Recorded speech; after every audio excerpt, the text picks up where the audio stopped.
The streets of Cairo, Egypt are home to more than 15 million stray cats and dogs, let alone of these animals attacking more than 200,000 Egyptian citizens per year. They are left to rot, be poisoned, and even be abused in the heated and busy streets of Cairo. The streets of Cairo are known to be very dirty and filled with trash everywhere, causing poor animals to be left to starve and find a way to survive between all the trash. Some of them survive from eating malnutritional leftovers, plastic, and even pieces of paper to stay full. These animals are left untreated and only keep reproducing, leaving more animals and more trouble.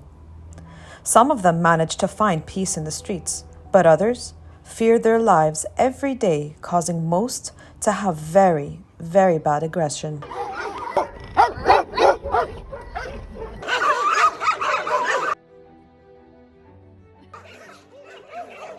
It's not common to find Egyptians who like to help dogs due to the majority fearing these poor animals mostly because they accuse them of being filthy and vicious. But some love to help. Nadine, a 27-year-old animal lover, created this nice little home for some stray dogs near her residence. The owners of the building that were complaining were thinking of bringing down poison to kill these dogs. So I figured that obviously these dogs just probably want food and they want shelter and comfortable.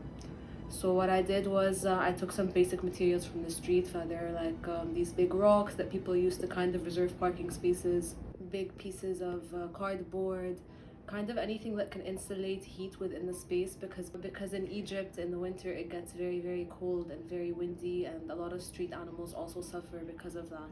So big pieces of cardboard, any rocks I could kind of stuff inside to create just enough space so the dog could sneak in at night and kind of like huddle up together and keep each other warm.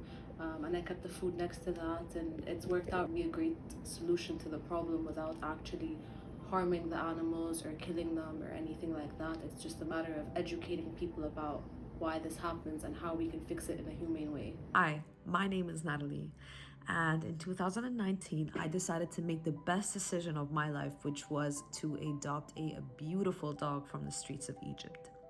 Egyptian breeds are instantly noticed due to having these like long, historic pharaonic ears that resemble her native breed.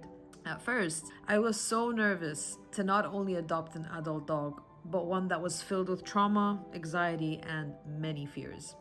I knew it was going to be a challenge.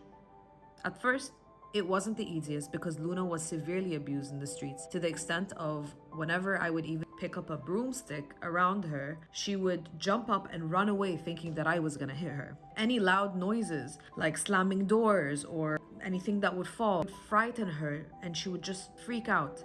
I needed to teach her how to love, to trust between an animal and a human, which was not that easy at first. I was lucky to call many dog trainers to give me tips and tricks on how to deal with Luna. And by 6th or the 7th month, she finally became a normal dog, and she's been my best friend since. So, if you have the ability to give a stray dog a home or a loving family, they'll forever shower you with so much love. That's the best thing you can get in return. If you can't, that's totally fine, but if you have any leftovers or any food you're willing to throw away, you can give it to cats and the dogs in the streets that live by you, because at the end of the day, everybody deserves to be happy in this life. Not only humans, but animals too.